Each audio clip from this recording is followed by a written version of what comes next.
I was having y'all, your boy Rico from RicoScores, and newly announced on a 5-year deal, Washington Commanders general manager Adam Peters, and boy, that thing got a ring to it, don't it? Not Bruce Allen, not Ron Rivera, Martin Mayhew, none of that stuff. General manager Adam Peters just had his first initial press conference for the Washington Commanders alongside owner Josh Harris. Of course, we're going to do an entire breakdown of everything he said, especially the most notable quotes and random things that he said. We're going to read between the lines because some things, of course, it was very vanilla, very political, very surface, but there are certain things where it's kind of caught you there. I see what you're trying to say. I see what you tried to avoid saying, but we caught that. So we're going to take a look at a lot of different things, break down the head coaching search criteria. What did he say was the number one thing that he's looking for in a head coach? Also, quarterback strategy. How do they plan on going about that situation? Also, he said, quote, "This is the greatest opportunity in the NFL." So we got to smile about that and also break down why that's a thing and how I've been telling y'all that for a couple of months now. People didn't believe me, and now you have Adam Peters even saying it, and not even just by what he said. Not only the talk, how about the walk and how quickly he was on to becoming our general manager, and it was between him and Ian Cunningham and Alec Hallaby and all of the top candidates out there. I mean, he doesn't even have to tell you. He showed you. Also, free agency versus the draft. Which one does he plan on using the most to build a Super Bowl contender? He talked about that. Also, will Washington be a long-term, multi-year rebuild type of situation? He addressed that. He also compared the Commanders to the 49ers based on where he was when he first got to the 49ers and where the Commanders were when he's first getting here right now, and compares them and says that, hey man, we could basically do the same thing. Also, should the Commanders fans be the most optimistic fan base in the NFC East right now? We're going to explain why, especially with the way the Eagles and the Cowboys just lost in the playoffs just now. Welcome to the couch. We're all headed to Cancun right now. We saved y'all some seats, man. But before we dive into all of that, make sure you stiff arm the like button, stiff arm the subscription button, and stiff arm the bell next to that subscription button so you get notification each and every time I release an informative and opinionated video just like this one. Stay tuned for all the content. I just did a live reaction to the press conference while it was going on. Of course, I couldn't play the audio or show the footage of the live press conference. I have the ability to, but YouTube will get you out the paint. And unless y'all don't want a flashbang being thrown by my window and my YouTube getting shut down, I just couldn't do it, man. I've even tried it on a different YouTube channel. I have another YouTube channel that I've tried to get away with stuff like that, and I've been banned for like multiple months and things like that. So I wish I could, but I already did my live reaction to that. Stay tuned for more content like that. We're going to do call-in shows as far as the head coaching search goes, offensive coordinator, defensive coordinator searches, free agency draft. So I will continue the call-in shows like we just did this past Saturday. If you didn't see that, go check that out, because again, my whole thing is there's a lot of really smart Commanders fans out there, and I just feel like a lot of y'all just didn't decide to make a YouTube channel like I did. So a lot of y'all still have every right and really should have the ability to voice y'all opinions on a lot of things, because I learn a lot of things from y'all in these call-in shows. So I just like to give y'all that platform. So stay tuned for a lot more call-in shows this off season, and I'm super excited. But without further ado, man, instead of wasting more of y'all time, I'm sorry for the long intros. Let's go and get to this video. Let's get it.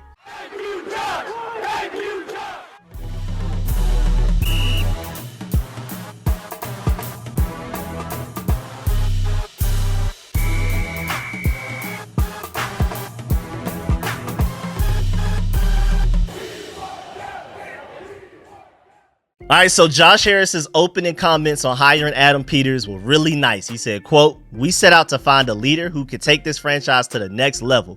In Adam, we have the right leader. He's a winner. He's made an incredible impact everywhere he's been," unquote. And just to reiterate, like I brought up in several videos and live streams, this guy was a scout for the Patriots early on when they first started to build their Super Bowl contenders, and honestly deserves a lot of credit for that. Then he also helped build the Denver Broncos that won Super Bowl 50 against my dog Cam Newton, that went 15-1 that season, that looked like a juggernaut, and Peyton Manning was barely able to throw a ball further than I can right now. So he helped build that roster that was able to carry Peyton Manning to another Super Bowl victory. And then he also was arguably one of the most impactful people into building what the 49ers are right now, even after missing on a franchise quarterback trade and all of that draft capital, the fact that they're still one of the best teams in the NFL, arguably the best team in the NFL, at the very least the best team in the NFC, says a lot, man. Says a lot. Also, moving on, shouts out to Craig Hoffman for pointing this out too. First major difference from this press conference is that Adam Peters calls Josh Harris Josh instead of Mr. Harris, which is really interesting because Dan Snyder honestly would have never have allowed that. With his personality, his ego, he would have never went for that. Shouts out to Josh Harris for even being flexible enough and being such a people's person and like, yeah, call me Josh, man, type of guy. I'm pretty sure that's what he told him. I'm pretty sure Adam Peters, when he first spoke to him on the phone or whatever, shook his hand and was like, Mr. Harris. Josh Harris was probably like, man, just call me Josh. Just call me Josh, because we about to be like this. We about to get to work, man. We about to turn this thing around. I love that. Also, I love the fact that Josh Harris deferred a lot of questions to Adam Peters. Like, he didn't want to be the star of the show. Again, going back to Dan Snyder's ego, even when Josh Harris was asked certain questions and things like that, he was like, hey, but I mean, I have my thoughts on it, but really, this is the star of the show here. Ask him. He's the guy with all of the football knowledge. I'm a businessman. Now, I feel like I have enough knowledge to hire the right guys to do the football things, but I'm not the football guy. Here's your football guy. That's why we prioritize getting them. Make sure you focus a lot of those questions on him, because he's better at this stuff than I am. He's willing to admit that. I love the fact that he's humble enough to admit that and to use whatever resources, money, capital, connections, network, and all of that to bring the right guys in to do the right jobs. Bringing in Bob Myers, Eugene Shin, Rick Spielman, and now Adam Peters and Tim McGrath. Don't forget about him.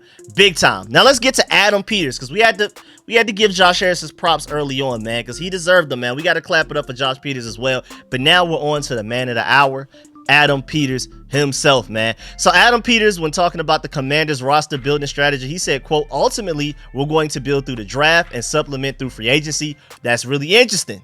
That sounds like draft is a priority as far as acquiring the most starters for the team. He's not afraid to dive into free agency to get guys like a Travarius Ward, but typically we've seen him build with the 49ers, and it's reported that between John Lynch and Kyle Shanahan, they ran days 1 and 2, like rounds 1, 2, maybe a little bit of 3, and then it's being reported that Adam Peters ran rounds 4 through 7, but also had an influence on round 3. And if you're taking a look at the 49ers roster, a lot of their best players came in those day 3 picks.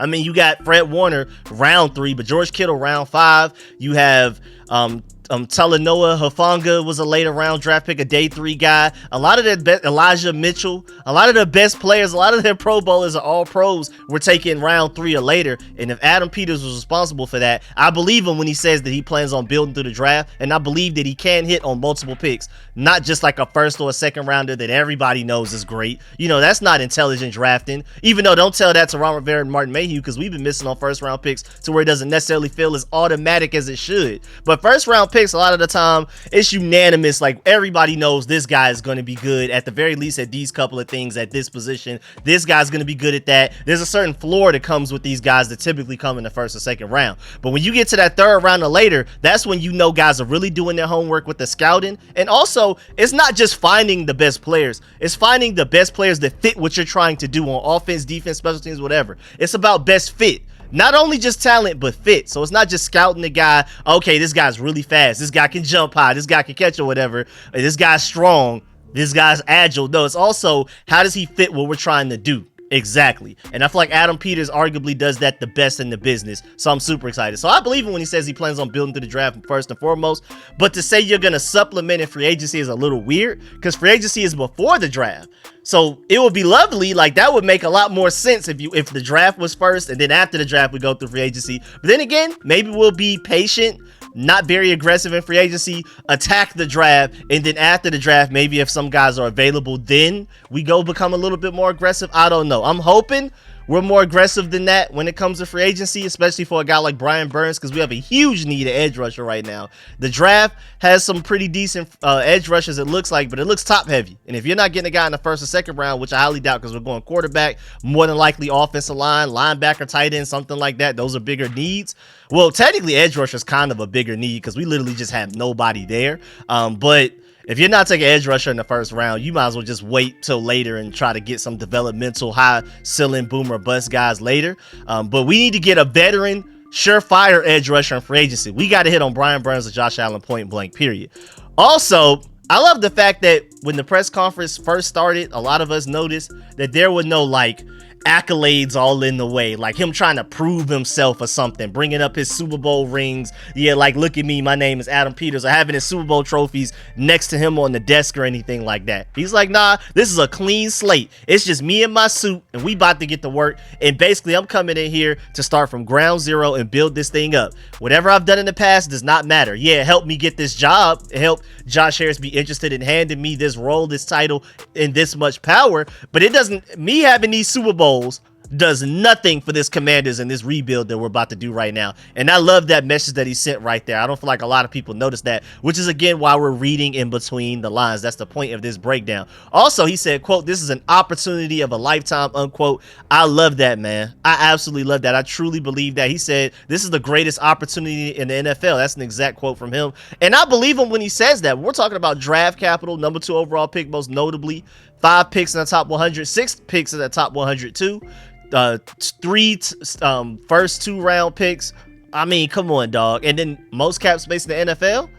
And again, like I keep saying, the DMV is such a sleeping giant. People don't understand, especially outside of the DMV. I'm from Atlanta. A lot of people from Atlanta really don't even think about this or even notice it. But the DMV market wise, if it weren't for the football team and the basketball team being so average to bad to average for so long, a lot of people would realize, especially out of the DMV area, I'm pretty sure a lot of y'all in the DMV area know, but the DMV should be one of those top markets like Atlanta, New York, LA, Miami, Houston, Chicago. It should literally be up there with those guys as far as market goes, and probably even higher than a few of those. It just doesn't feel like, you just don't really notice it, because our, you know, the sports teams that people pay the most attention to, NBA, NFL, have just been so bad in that market that it doesn't feel like it. But if Adam Peters could turn this thing around, start winning, we get the right quarterback, right head coach, and everything like that, the fans believe again, I'm telling you, it's up in the DMV, man. It's up. It's about to be a whole different feeling, man. And you got to remember, historically, especially for people his age or older or around his age, the burgundy and gold, the Redskins were like a thing. We were a dominant brand in the NFL, almost like a direct rival to the Cowboys with the Steelers back then, the Dolphins. Like, we were one of those top franchises, the top franchises. And it's just amazing how far we've fallen from grace. But we're a sleeping giant, man. I've been telling y'all for a while now that even when I do my live streams, I see people checking in from Cali, Texas, everywhere in America, but Brazil, Germany, Honduras, we've had UK, we've had Australia in the stream, we've had Mexico, we've had literally anywhere you could think about. Our fan base is so far reaching, global, everywhere, deep. I mean, if you're driving around Atlanta, you'll see Washington Commanders logos on cars and anything.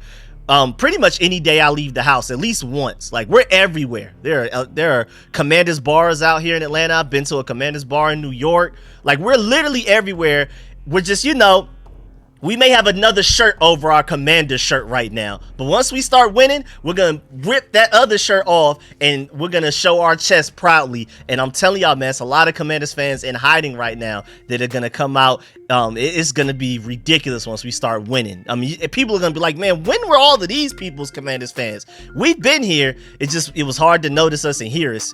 Also, Adam Peters said, quote, "This is where I'm supposed to be, the general manager of the Washington Commanders." Oh my God, that's beautiful. I promise you, I'll work tirelessly to build this franchise. This is one of the cornerstone franchises in the NFL. I could not be more thrilled to be here.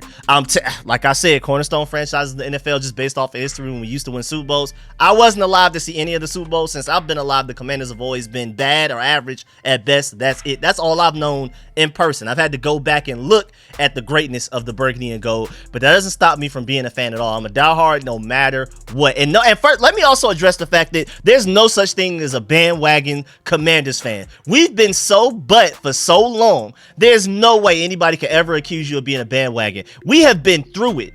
You know, we're the last team in the NFL to have a 12-win season or 11-win season. I forgot the exact stat, but we're the only team in the NFL that hasn't had at least an 11, I think a 12-win season in like the past 30 years. The only out of all 32. As bad as all of these other organizations have been at times, even with the Detroit Lions being so bad for so long, everybody, the Cleveland Browns being in QB purgatory, and they still kind of are right now, but at least their defense is elite.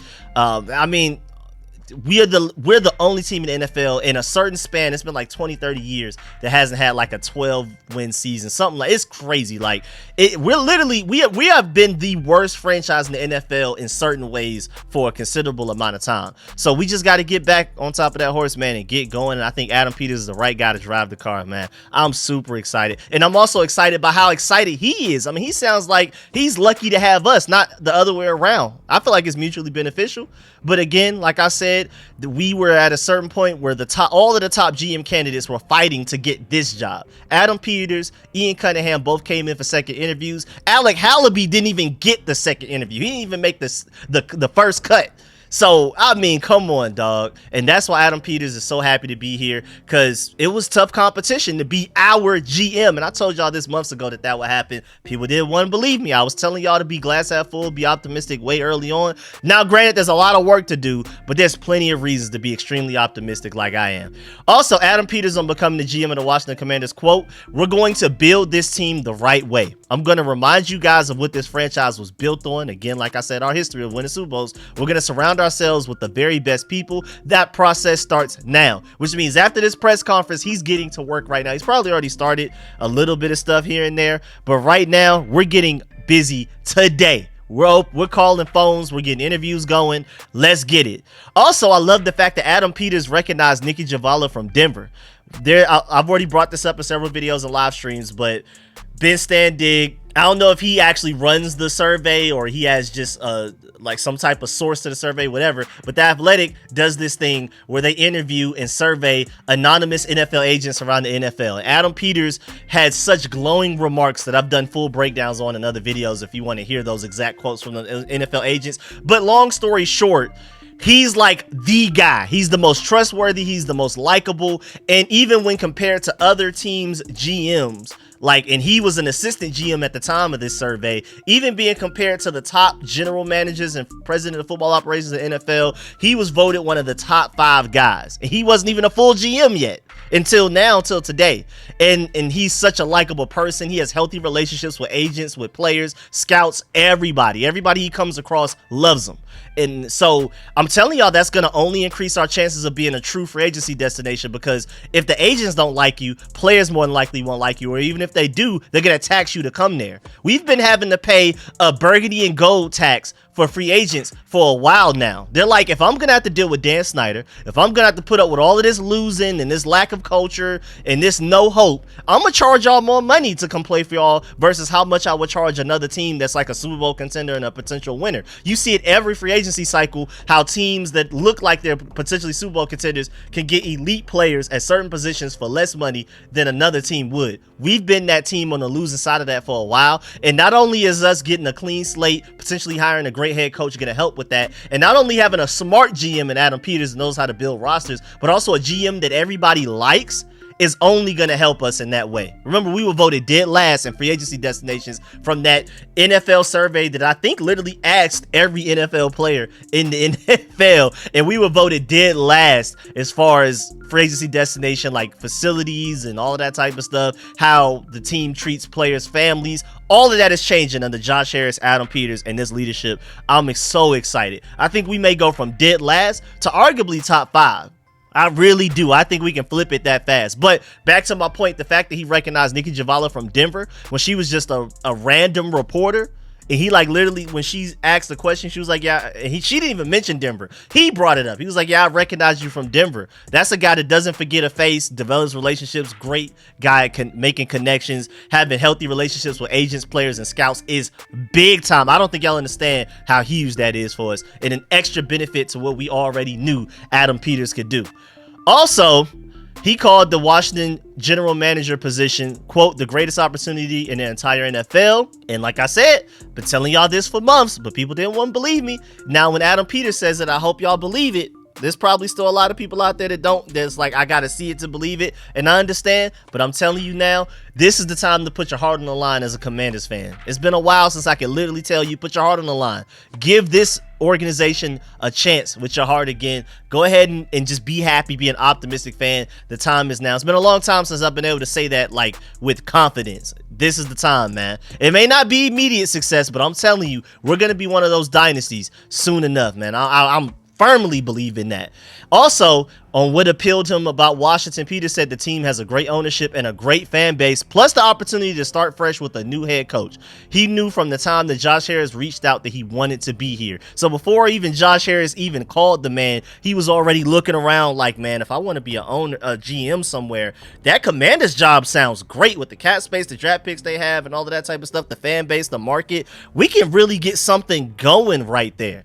And remember, I've talked about this in other videos and live streams. He turned down multiple opportunities last year to be a GM for, I think, like the Titans and another team. And then this time around, before we even interviewed him, a lot of people requested to interview him. He took our interview and accepted the job before he even got to the other interviews. He was like, let me talk to them. Let me go ahead and get this job. I don't even care about the other people. So he didn't even really have a chance to turn down those interview requests. He just went ahead and took the job, and now by default, those interview requests are null and void.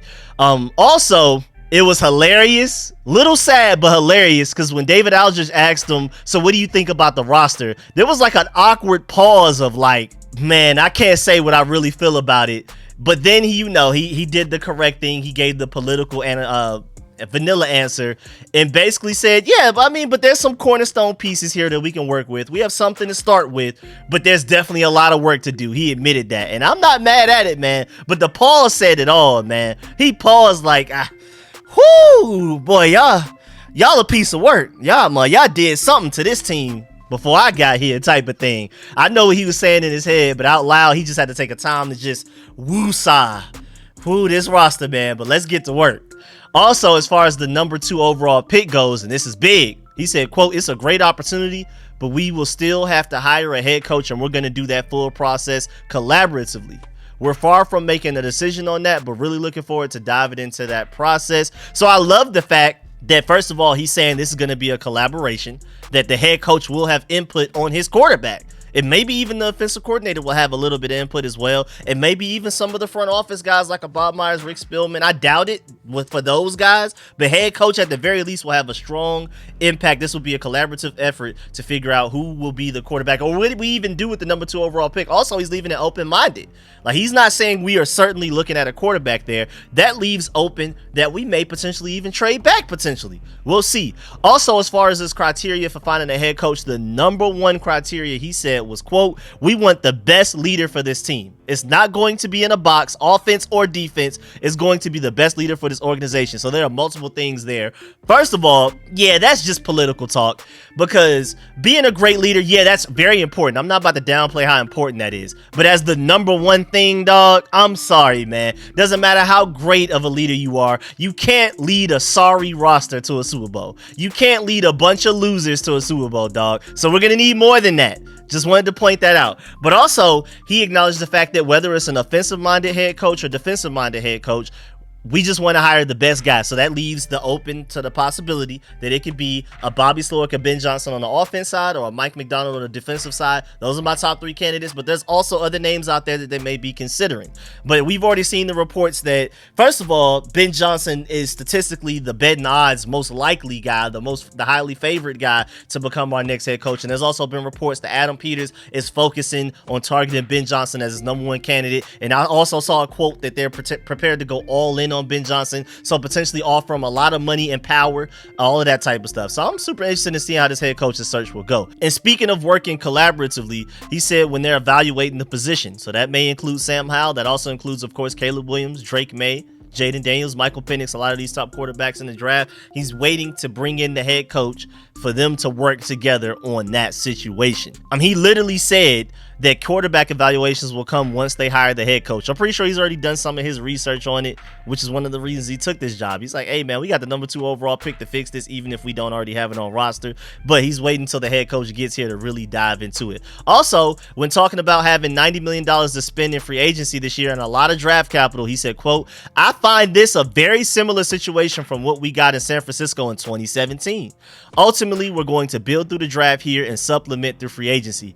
Very interesting point, man. Definitely very, very noteworthy. And I do want to point out that out of the 8 quarterbacks remaining in this NFL playoffs right now, 7 of them were drafted in the first round. So I know a first round quarterback isn't an automatic hit, but like I've been saying, and I believe my boys at Tan Top Podcast were the ones that worded it perfectly. Don't not take a quarterback because of how they can miss. Focus more so on taking a quarterback because what can happen if they hit. That's what you need to focus on. Again, 7 of the 8 quarterbacks remaining in the playoffs right now are all first rounders. And the only one that isn't a first rounder is the one that's on the best roster in the NFL. And who built that roster? Adam Peters. But I would still prefer a first round quarterback. But still, let's keep it pushing. Also, he said that there's a lot to like about the Commanders football operation that he's inherited. He said, quote, "I don't think there's a wholesale change that's needed. I just think we need leadership here, and that's what we're going to bring." So he's basically saying as far as players go, but also like maybe even scouts. Like maybe he's even talking about how he likes certain scouts here and that maybe a lot of those guys weren't being listened to in the past and they have a lot of great ideas and opinions, but the previous coaching staff and front office weren't actually taking advantage of the potential good scouts they had here, or maybe even positional coaches. Maybe he likes some of those guys. And again, maybe even some players on the team he likes and is like, man, maybe this doesn't need to be like a clean slate.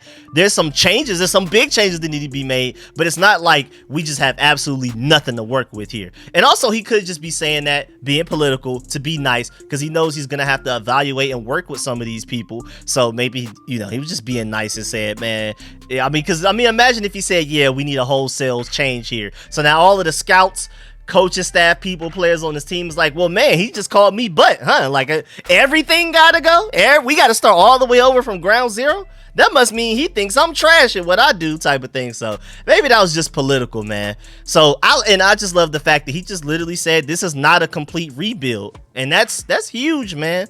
So I'm thinking that he's not selling us on a 5-year rebuild plan like Ron Rivera did. He's not promising that we'll win right away. I mean, his exact quote was, "You'll see great competitors. You'll see a physical team. You'll be really impressed with what you see on the field," unquote. But basically he's saying that even if the win and losses aren't exactly where we wanted at immediately, especially this first year coming up, he's saying that there will be big changes taking place, and at the very least you'll have a product on the field that you can be excited about, even if we don't necessarily do what the Texans did, going from number 2 overall pick to division winner, making the playoffs and winning the playoff wildcard game. He's basically saying even if we don't do that within a year like the Texans did, at the very least there will be a big improvement and you'll be very excited about where the Commanders' future lies. I'm super excited about that. Also, as far as how long it will take things to turn around based on the couple of lean years to start his time in San Francisco, he said, quote, "Those were the dark days, but the thing I can tell you is right away with the 49ers was maybe the results didn't show, but you could see it on the field and the fans could feel it. You're going to see great competitors. You're going to see a physical team, and it's going to happen the right way," unquote. Like I just said partially before that, but basically is what he's saying, like, man, I had a similar situation with the 49ers and you see how quickly we turned that around, so basically trust me to do the same thing here. He didn't necessarily say that directly, but it's kind of like he's saying, man, I mean, the Commanders are just as ugly as what the 49ers were when I first got there, and you see what we did, so trust me to handle this. Also, Josh Harris mentioned Adam Peters' ability to find the edges, and when we're talking about a lot of analytical people, shouts out my boy Big Doug for pointing this out, a fellow Commanders and Georgia Bulldog fan. Hey man, bring over Caleb Downs, Alabama. Go ahead and let him go. Shouts out Travaris Robinson, but that's a whole nother situation there. But man, make sure you subscribe to my boy. Make sure you follow him on Twitter and everything. Great follow, great Commanders reporter, all of that type of stuff. But he did bring up a point that Josh Harris literally mentioned, the ability to find the edges when talking about Adam Peters, and a lot of analytics people always talking about finding the edges, and so you could tell that this is going to be a very analytics based and analytics ran organization. I mean, if you didn't already know that from how much Josh Harris has brought up analytics and press conferences and all of the reporters and sources close to him bringing it up, and then the hiring of Eugene Shin, literally for a job title that most NFL teams don't even have. That's the thing I love about Josh Harris. He's not being skimpy or cheap on the money. He's like, if you can help, I'm gonna pay you and give you power and a title to do whatever you do best. I don't care if it's not customary in the NFL for me to have an SVP of football analytics or anything like that. Most teams don't. But he's like, if it helps me win, I don't care. I'll pay for it myself. Whatever it takes for the Commanders to win a Super Bowl, I'll do it. I'll even invent and make new titles and positions for people that don't typically that are not typically a part of NFL franchises, and that's Eugene Shin. And he paid him money, and this guy's gonna have a strong relationship and a considerable amount of power and opinion on what happens with the Commanders, especially on the analytical side. And Adam Peters, even though Alec Calaby is known as the analytics guy, Adam Peters got some analytics on his side as well, so don't sleep on Adam Peters on the analytical side. But Eugene Shin, I have full confidence in him handling that wholeheartedly, and Adam Peters will also contribute on that side as well. And I've already done a full over 30-minute breakdown of Eugene Shin, who he is, how he prefers to build NFL rosters, how much he prioritizes tight ends as far as going forward on fourth downs, all of that type of stuff, and how he helped build the Jaguars, Dolphins, and the Ravens to be number one seeds in their divisions up until like a few weeks ago. He had a strong impact on that. So, I mean, Adam Peters is surrounded by some dogs right now. Eugene Shin, Tim McGrath, Bob Myers, Rick Spielman. Can't wait for them to bring in the head coach. It's about to get serious, man. It's about to get real serious. Also, man, I just love how humble and confident he was. Like, it was the perfect blend. So I'm super excited, man. I feel like he killed that press conference. Wasn't the most entertaining. I can understand why some people would be yawning watching it, but I felt like he did that exactly how it's supposed to be. Also, shouts out to Craig Hoffman for pointing this out. Pretty clear that Peters is a process-driven, highly intelligent person who's ready for the role. Close to the vest, not much to say because they are so early in the process. I'm telling you, I'm telling you right now. Like, this whole thing about being vanilla and political is chess. It is chess. I'm pretty sure they have a lot of great ideas, a lot of strong opinions, but we gotta wait. But now, let's talk about why the Commanders should be the most optimistic team in the NFC East. I feel like after Adam Peters just spoke to us for the first time, I feel like it's only right to do this. I was thinking about making it a separate video, but I was like, nah, let's keep this momentum going. Let's keep this energy going. Let's get to it. Well, first of all, shouts out my boy Hal to McLaurin on Twitter because he did a great breakdown of this. I had these exact thoughts, but I love the way he worded it. Cowboys, eliminated early yet again. Dak questionable for future. Eagles, historic collapse, mini coaching and roster questions. Giants, just simply Daniel Jones, LOL. And then the Commanders, second pick, top GM and head coach hire, potentially for the head coach, but we already got the top GM. Most cap space in the NFL and complete revamp going on. I'm super excited. Shouts out to Van Pelt for saying this. The biggest warning signs of the Eagles' demise, how much they struggle with the Commanders. This is a great point. Good teams completely obliterated us, and we even lost to sorry teams, and Philly barely squeaked by us twice. So that was probably like a clue that the Eagles may not be as good as they are.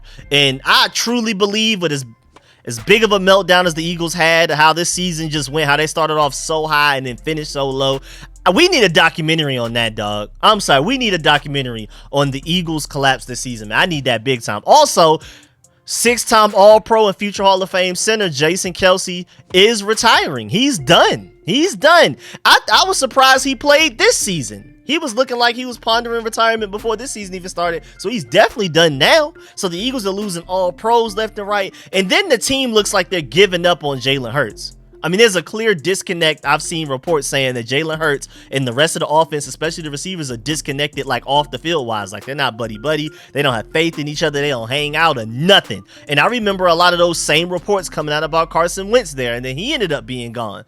I mean, you have A.J. Brown throwing temper tantrums for weeks now. You even had, I think it was Dallas Goedert cussing out Jalen Hurts on the sideline during that playoff game where they were down. The game was already pretty much lost. And Jalen Hurts was just keeping a straight face looking forward, just taking the punishment. And I don't know if he just didn't care or if he was just scared to say something back. I don't know. But they look like they're probably the most disgruntled team out of the division right now. I mean, you had Don Wink Martindale cursing out Brian Daboll, the Giants head coach, and storming out, but they went ahead and got rid of him. I don't think Giants fans are very much so in the dumps about that. I mean, I'm pretty sure they're not the most excited about Daniel Jones being a franchise quarterback, and they got to find a way to pay Saquon Barkley. But I don't think Giants fans are as depressed as Eagles and Cowboys fans right now, especially Eagles fans, man. They have the most turmoil. Cowboys, we're going to talk about them soon, but the Eagles, boy, whoo-wee, man, I'm scared for them. We have every reason to be more optimistic than them. Also, shouts out to Rich Eisen for this fact. For only the fifth time in the Super Bowl era, A division has sent multiple teams to the playoffs only to have both teams never hold a single lead and losing in a one and done. This year's Cowboys and Eagles are the first to do it since 2021, when the Cowboys and Eagles did it back then. So all of this hype, all of this excitement from those two teams about being superior in the division, superior in the conference, what does it matter when y'all are setting NFL records, making history for being disappointments, for having all of this hype and underachieving? I mean, I absolutely love it. I feel like this is the best time to kick them while they are down. So again, I want to bring up the fact that, do the Commanders have every right to be the most optimistic fan base in the division? It's actually pretty crazy. It's a crazy thought, but it actually may be true. Because now let's focus on Dak Prescott and the Cowboys. First of all, he's going to count to what, like 59 against the Cowboys cap space next season? How are they going to figure that out? Are they going to change his contract around and delay that cap hit again and just keep doing that on and on and on? How is that going to work? Are they just going to eat that finally? And then you got to think about paying Micah Parsons, Trevon Diggs, and CeeDee Lamb soon, along with some other players. Where are they going to find the cap space for all of that? We are number one in cap space. And look at the cap space turmoil that the Cowboys and the Eagles are going to be under, man. I feel sorry for them, honestly. I'm not going to lie. And then at the end of the day, all of that winning the division, going to the playoffs, what was it all for when at the end of the day, we're all on the same couch watching these upcoming playoff games as of January 16th, and y'all pick 22nd and 24th? If you didn't win a single playoff game, at the very least, you didn't win. You were nowhere near a Super Bowl. What was all of that for? If you're just gonna end up picking 22nd and 24th anyway, like, why? We have the second pick. At least the Giants have the 6th. Eagles and Cowboys fans, y'all are picking in the 20s just to win just as many playoff games as we did this year with our second overall pick. Come on, dog. For real. What was it all for, man? What was it all for? Also, shouts out my boy Ref the District for bringing this up. This is a hilarious point. Ben Johnson hasn't even been hired by the Commanders yet, and he's already about to be the longest tenured coach in the NFC East.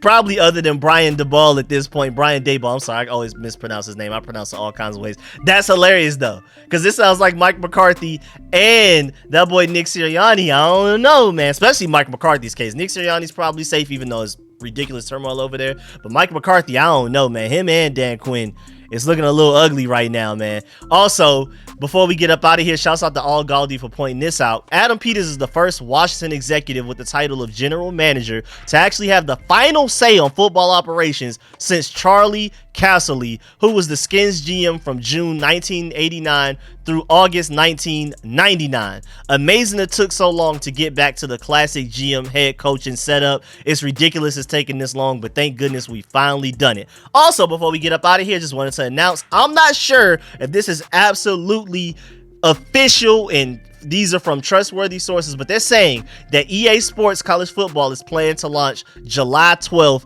of this year. I'm super excited. I know this is completely off topic, but I saw this and I just felt like I had to announce that for those of y'all who may not have seen it. Again, I don't know if these are completely trustworthy sources, but I'm seeing it from a lot of different people saying that we are getting NCAA football this year, and I'm super excited to the point that I'm not even a Madden guy, but NCAA football, you may see some content about that on this channel. Like, I may be running some dynasties, all of that type of stuff on this channel. I'm super excited, man. But that's the end of this video. Make sure you stiff arm that like button, stiff arm the subscription button, and stiff arm the bell next to that subscription button so you get notification each and every time I release an informative and opinionated video just like this one. I really appreciate y'all, man. I really do. Stay tuned for all of the content. Again, this is your Commanders one-stop shop. Draft, free agency, head coach candidates, GM, offensive coordinators, any random news, whether it's trustworthy or not.